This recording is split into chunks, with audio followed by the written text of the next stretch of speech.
Nič netušiacu ženu, ktorá kráčala po chodníku, prekvapil útočník s nožom v rukách na tomto mieste. Pani, ktorá išla na návštevu Jaroslavský Tyl za šal a vetrovku, skôr ako stihla čokoľvek urobiť, pod krk jej dal kuchynský nôž. Údajne nič nehovorila, žena sa ho spýtala, čo robí. S nožom na ňu aj zaútočil. Išlo o to, že ju porezal v oblasti tváre. Potom, ako muž zistil, že žene rana na líci krváca, zachoval sa naozaj prekvapivo. Sa jej ospravedlňoval, podal jej servítky a odprevadili ju domov. Mimo kamery nám napadnutá pani povedala, že útočník kráčal vedľa nej až k paneláku, v ktorom býva. Potom jej poprial pekné sviatky a stratil sa v uliciach.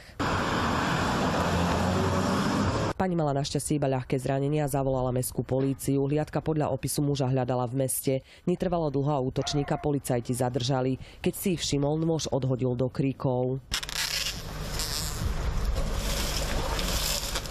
Išli za ním, kde ho aj chytili. Podľa našich informácií krátko po zadržaní muž policajtom povedal, že ženu napadol cestou z vianočnej spovede. Muž sa mestským policajtom vyžaloval a napokon ho museli ešte aj zachraňovať. Dostal totiž epileptický záchvat. Voľne sedel pri ceste a nejako mal problémy s dýchaním. Nejaký ten epileptický záchvat. Došla aj štátna polícia, sanitka nakladala toho muža. Pre epileptický záchvat policajti muža nemohli ani vypočuť. Záchranári ho previezli do Zlatomoraveckej nemocnice. Uvedenej veci sme prijali trestné oznámenie, ktoré v súčasnosti preverujeme.